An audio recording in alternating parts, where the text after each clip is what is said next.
Hello students, welcome to Shreri coaching centre. स्वागत है आप सभी का श्रेरी कोचिंग सेंटर के यूट्यूब चैनल पर। तो हम लोग आज क्लास 12th में केमिस्ट्री डिस्कस कर रहे हैं और केमिस्ट्री में भी हम लोग पढ़ रहे हैं कौन सी, ऑर्गेनिक केमिस्ट्री, कार्बनिक रसायन। और कार्बनिक रसायन के अंतर्गत हम लोग पहला चैप्टर डिस्कस कर रहे हैं हेलो एल्केन। और हेलो एल्केन में आज की ये तीसरी क्लास होगी। इससे पहले 2 क्लासेस हो चुकी हैं। अगर उनको आपने नहीं देखा है तो आप प्लेलिस्ट में जाएं और जाकर के उन क्लासों को ज़रूर से देखें, तभी ये आपको आगे की क्लास अच्छे से एक्सप्लेन हो पाएगी, अच्छे से आप समझ पाएंगे।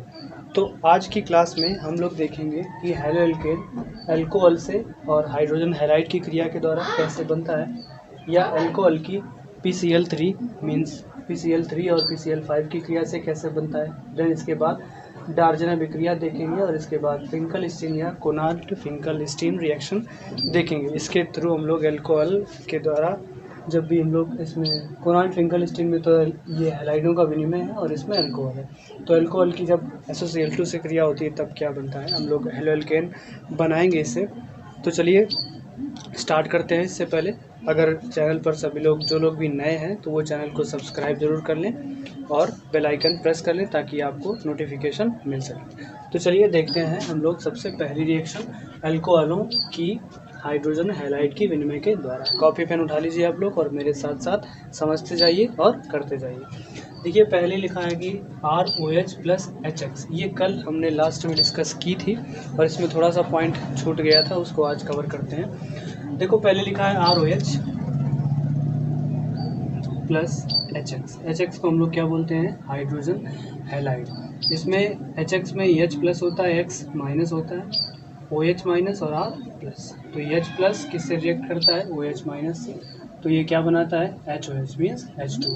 और R किससे रिएक्ट करता है, S से, X से, तो ये क्या बनाता है, RX। तो हमारे पास मिल जाता है RX + H2O। R की जगह फर्दर हम लोग लिख सकते हैं C2H5 और OH + H। अब देखो इसमें एक चीज़ होती है कि जो रिएक्टिविटी का ऑर्डर होता है, हमारे पास हैलोजन कितने होते हैं, हैलोजन मेनली हमारे पास होते हैं 3, क्लोरीन, ब्रोमीन और आयोडीन। तो क्लोरीन, ब्रोमीन और आयोडीन में से जो रिएक्टिविटी का ऑर्डर है वो सबसे ज़्यादा क्रियाशील होता है, वो होता है HCl।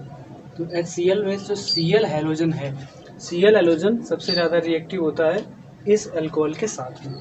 तो यहाँ पर ये बनाता है C2H5Cl + H2। अब देखो ये किस तरह से रिएक्टिविटी इसकी ज़्यादा होती है, क्यों क्लोरीन की क्रियाशीलता ज़्यादा होती है, ये मन में सवाल ज़रूर आया होगा। तो इसके हम लोग स्ट्रक्चर पर चलते हैं। देखो हाइड्रोजन तो तीनों में बराबर है, हाइड्रोजन हाइड्रोजन हाइड्रोजन। और अगर हैलोजन ग्रुप में देखो तो पहले क्लोरीन पड़ेगा, फिर ब्रोमीन पड़ेगा और फिर आयोडीन पड़ेगा। क्लोरीन का परमाणु क्रमांक होता है 17, ब्रोमीन का होता है 35, आयोडीन का होता है 53। तो ये इसके परमाणु क्रमांक हैं।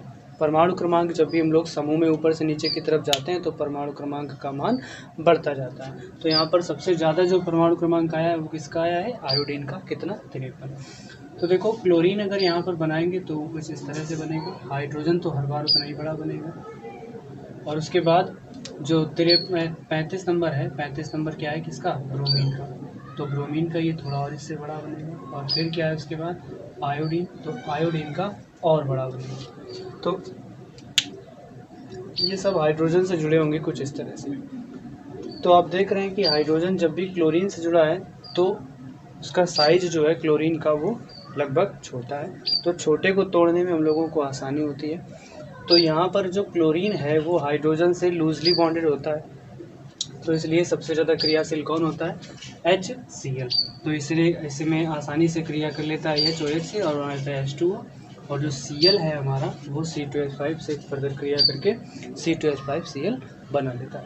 तो यहाँ पर एल्किल हैलाइड या एथिल क्लोराइड का निर्माण हो जाता है। अब अगर यहाँ पर हम दूसरा लें C2H5OH, हैलोजन चेंज करें, हैलोजन चेंज करने का मतलब कौन सा हैलोजन ले लें, HBr ले लें।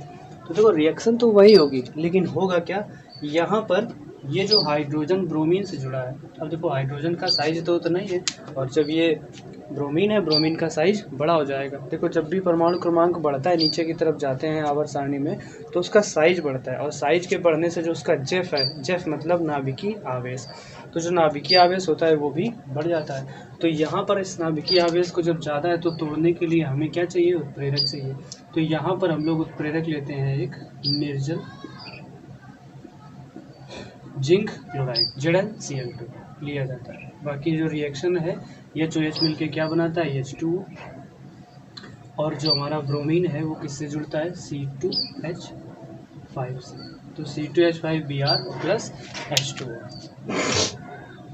तो क्या बन जाएगा इसमें, एथिल ब्रोमाइड और प्लस में जल बन जाएगा। इसी तरह से अगर हम दूसरा हेलोजन ले, लास्ट वाला C2H5OH प्लस H,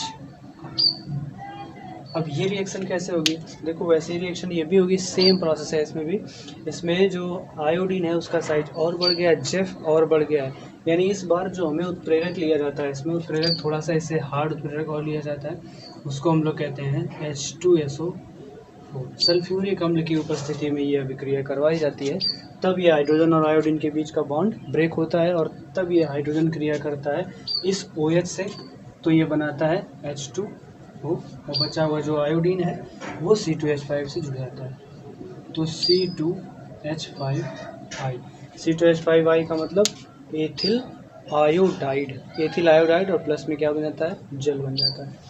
तो ये रिएक्शन जो है अल्कोहल की हाइड्रोजन हैलाइडों से क्रिया के द्वारा इस तरह से बनती है। इसमें बेसिकली आपको याद क्या रखना है, HCl, HBr और HI, तीनों में से जो अधिक क्रियात्मक होता है वो कौन सा होता है, HCl। HCl जल्दी क्रिया कर लेता है, बाकी जो HBr है, HI जो है ये कम क्रिया कर पाते हैं। तो इसे में हम लोग सहायता लेते हैं किसकी, उत्प्रेरक की। उत्प्रेरक बच्चों क्या होते हैं, उत्प्रेरक किसी भी रासायनिक अभिक्रिया में भाग नहीं लेता है, लेकिन उसमें अभिक्रिया की जो अभिकारक होते हैं उसको जल्दी से प्रेरित कर देता है, ताकि जो रिएक्शन है हमारी वो जल्दी हो जाए।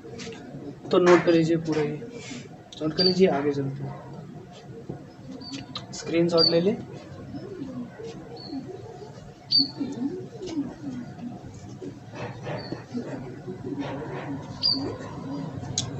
आगे देखते हैं इसमें हम लोग दूसरी रिएक्शन है हमारी नेक्स्ट रिएक्शन है, कहता है कि ROH यानी अल्कोहल की क्रिया किससे करवानी है, PCl3 से।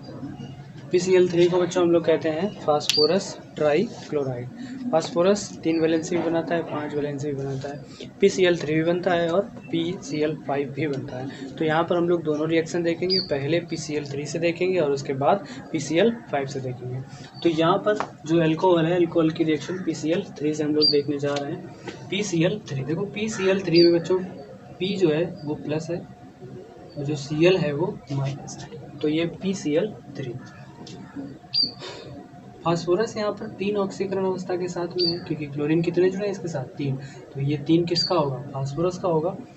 और यहाँ पर जो OH है ये माइनस चार्ज के साथ में होता है, तो P किससे क्रिया करता है, OH से, POH। अब देखो OH की -1 वैलेंसी होती है, फास्फोरस की कितनी है, 3, और जब भी तत्व मिलते हैं तो उनका आपस में क्या होता है, क्रॉस मल्टीप्लाई किसका, जो उसकी ऑक्सीडेशन स्टेट होती है उसका। 3 जो है ये किस पर जाएगा, OH पर, तो ये क्या बनेगा, POH का होल थ्राइस। और यहाँ साथ ही साथ जो हमारा R है वो किसके साथ जाएगा, Cl के साथ में जाएगा, तो यहाँ क्या बनाएगा, RCl। अब देखो ये बच्चों लिखा है POH का होल थ्राइस, और POH का जो होल थ्राइस है इसको ऐसे लिखा नहीं जाता है, इसको लिखने का जो प्रॉपर मेथड होता है वो इसको लिखते हैं H3PO3। H3PO3 मतलब फास्फोरस का अम्ल कहा जाता है इसको, तो ये H3PO3 का फॉर्मेशन होता है यहाँ पर। तो देखो POH का होल थ्राइस ना कह के इसको हम लोग कहते हैं H3PO3। RCl क्या हुआ, एल्किल क्लोराइड, और H3PO3 क्या हुआ, फास्फोरस अम्ल हुआ। इसका नाम लिख लो, फास्फोरस अम्ल, फास्फोरस। तो इस तरह से PCl3 से रिएक्शन हो जाती है। अब इसमें R की जगह अगर R की वैल्यू ले लो, क्या ले लो, C2H5OH प्लस PCl3, इसकी इससे क्रिया करवा दो, तो ये क्या बन जाएगा, C2H5Cl और प्लस में H3PO3। C2H5Cl का मतलब ये क्या हुआ, अब एथिल क्लोराइड, और इसकी क्रिया हो गई जिससे एथिल क्लोराइड बन गया और साथ ही साथ क्या, वही फास्फोरस का अम्ल बन गया। उसके बाद दूसरी रिएक्शन देखते हैं PCl5 से।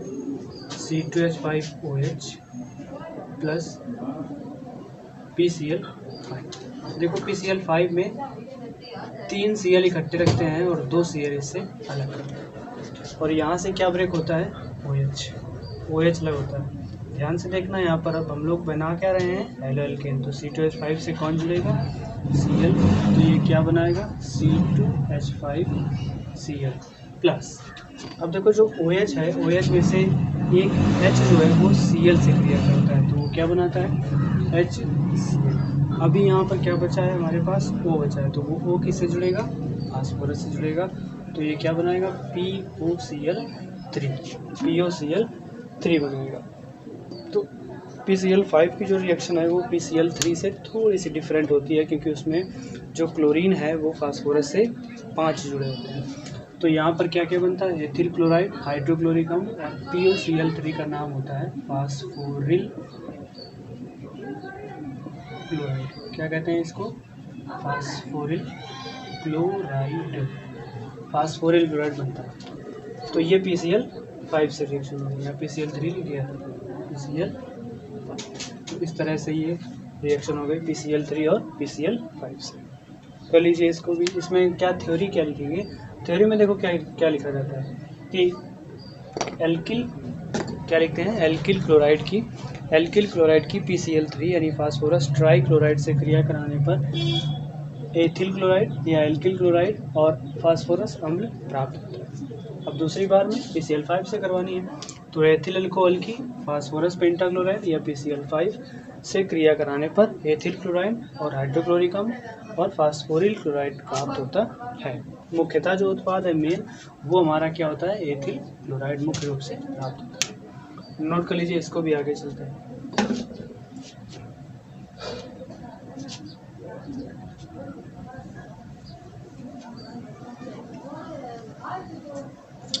चलिए नेक्स्ट रिएक्शन देखते हैं। अगली जो हमारी आज की विक्रिया है, अगली विक्रिया है कौन सी, डार्जन विक्रिया। डार्जन विक्रिया मोस्ट इंपॉर्टेंट है, एग्जाम में ये आती है, बहुत ही ज़्यादा महत्वपूर्ण विक्रिया है। तो इसमें क्या थ्योरी में क्या लिखते हैं, लिखो, एल्किल अल्कोहल की थायोनिल क्लोराइड से क्रिया कराने पर हेलो एल्केन या एल्किल हैलाइड प्राप्त होता है। ROH ये क्या है हमारा, एल्किल अल्कोहल, और SOCl2 क्या है, थायोनिल क्लोराइड। बच्चों याद रखेंगे आप लोग, जहाँ भी थायो शब्द का प्रयोग होगा वहाँ पर हम लोग तत्व लेंगे सल्फर, और जहाँ भी एजो शब्द का प्रयोग होगा वहाँ पर हम लोग लेंगे नाइट्रोजन। तो थायो मीन्स सल्फर होता है और एजो मीन्स नाइट्रोजन होता है। तो यहाँ पर थायोनिल क्लोराइड था तो SOCl2 लेते हैं। तो ROH यानी एल्किल अल्कोहल की किससे क्रिया करवाते हैं, थायोनिल क्लोराइड से क्रिया करवाते हैं। तो इससे क्रिया करवाने पर देखो क्या बनता है, एल्किल क्लोराइड बनता है, यानी RCl बनता है। अभी यहाँ पर एक Cl बचा हुआ है और यहाँ से क्या जाता है, OH जाता है, OH। तो OH में जब O और H के बीच का बॉन्ड ब्रेक होता है तो H के ऊपर एक इलेक्ट्रॉन जाता है और वो किसके के साथ क्रिया करता है, Cl के साथ, तो वो क्या बनाता है, HCl। और अभी यहाँ पर अपने पास क्या बचा हुआ है, O बचा है। ऑक्सीजन के पास कितने इलेक्ट्रॉन होते हैं, 2। यहाँ से दोनों Cl चले गए हैं तो सल्फर से ये ऑक्सीजन जाके जुड़ जाता है, तो ये क्या बना लेता है, SO2। SO2 एक मुख्य रूप से गैस होती है, जानते हैं हम लोग, सल्फर डाई ऑक्साइड इसका नाम होता है। अब यहाँ पर अगर R की वैल्यू ले लो, क्या ले लो, C2H5OH प्लस SOCl2, बहुत गर्मी है, SOCl2 और प्लस C2H5, यहाँ क्या बन जाएगा, Cl plus HCl plus SO। तो ये अभिक्रिया जो थी हमारी कौन सी थी, डार्जन अभिक्रिया। डार्जन अभिक्रिया से क्या बनाते हैं, एथिल क्लोराइड बनाते हैं, या एल्किल क्लोराइड या हेलो एल्केन बनाने की विधि है।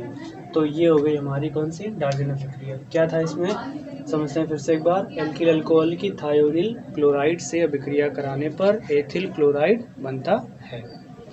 नोट कर लीजिए इसको भी। अगली रिएक्शन है हमारी कौन सी, फिंकलस्टीन या कोनांट फिंकलस्टीन अभिक्रिया। देखो फिंकलस्टीन या कोनांट फिंकलस्टीन अभिक्रिया क्या होती है। इसमें क्या होता है, इसका दूसरा नाम होता है हैलाइडों का विनिमय के द्वारा। हैलाइडों के विनिमय के द्वारा भी इसको कहा जाता है रिएक्शन। हैलाइडों के विनिमय के द्वारा क्या बनाना है, हेलो एल्केन बनाना है। तो यहाँ पर याद रखिए हमको फिंकलस्टीन या Conant Finkelstein RCl plus NaI। RCl means alkyl chloride और NaI जानते हो सोडियम आयोडाइड। तो एल्किल क्लोराइड की सोडियम आयोडाइड से क्रिया करवानी, यानी RCl प्लस NaI। बहुत ही सिंपल रिएक्शन है। Na प्लस होता है और आयोडीन माइनस होता है, इसमें R प्लस होता है और Cl माइनस होता है। तो आपको करना बस इतना है कि प्लस की रिएक्शन किससे करवानी है, माइनस वाले से। तो यहाँ जो Na है वो किससे क्रिया करने वाला है, Cl से। तो ये क्या बनाएगा, NaCl। साथ ही साथ जो I माइनस है वो किससे जुड़ेगा, R से। तो ये क्या बनाएगा, RI। अब देखो R की वैल्यू पुट कर दो, क्या ले लो, C2H5Cl प्लस NaI। यहाँ क्या प्राप्त हो जाएगा, C2H5I प्लस Na। तो क्या मिल जाएगा, C2H5I प्लस NaCl हमको प्राप्त हो जाएगा। यानी एथिल क्लोराइड की सोडियम आयोडाइड से क्रिया कराने पर एथिल आयोडाइड और सोडियम क्लोराइड प्राप्त होता है। तो ये कौन सी रिएक्शन थी, फिंकलस्टीन या कोनांट फिंकलस्टीन अभिक्रिया। तो अभी तक हम लोगों ने डिस्कस किए हेलो एल्केन बनाने की विधियाँ। जितनी भी हेलो एल्केन बनाने की विधियाँ थी लगभग 7-8 विधियाँ थी, कितनी 6 हो गई, 6 to 7। अभी इसमें 2 PCl3 PCl5 वाली एक साथ हो गई। तो हेलो एल्केन बनाने की जितनी भी विधियाँ थी, विरजन की विधियाँ थी, वो सारी की सारी फिनिश हो गई हैं। अब देन फर्दर इसके बाद आएगा एल्किल हैलाइड यानी हेलो एल्केन के भौतिक गुण, रासायनिक गुण। रासायनिक गुण में फिर से एक तरफ से रिएक्शन सारी चलेंगी। देन इसके बाद हम लोग इसी लेसन में आगे बढ़ते हुए चले जाएंगे। तो बच्चों आज की वीडियो में इतना ही। और अगर अभी तक जो लोग नए हैं उन्होंने चैनल को सब्सक्राइब नहीं किया है तो प्लीज़ चैनल को सब्सक्राइब ज़रूर करें और वीडियो को लाइक शेयर ज़रूर करें। जो भी आप प्लेटफॉर्म यूज़ करते हैं व्हाट्सअप फेसबुक, वहाँ पर वीडियो को ज़रूर से शेयर करें। और जो बच्चे नोट्स बना रहे हैं वो नोट्स अपने व्हाट्सअप ग्रुप में ज़रूर से शेयर करें। लिख लेते हैं कॉपी पर और कॉपी पर लिख के उसकी पिक नहीं सेंड करते हैं, सेंड जरूर करिएगा ताकि हमें पता चलता रहे कि आखिरकार कितने लोग इसमें पढ़ रहे हैं। तो देखिए आज की वीडियो में इतना ही रखते हैं और मिलते हैं फिर हम लोग कल के नेक्स्ट वीडियो में। तब तक के लिए जय हिंद जय भारत।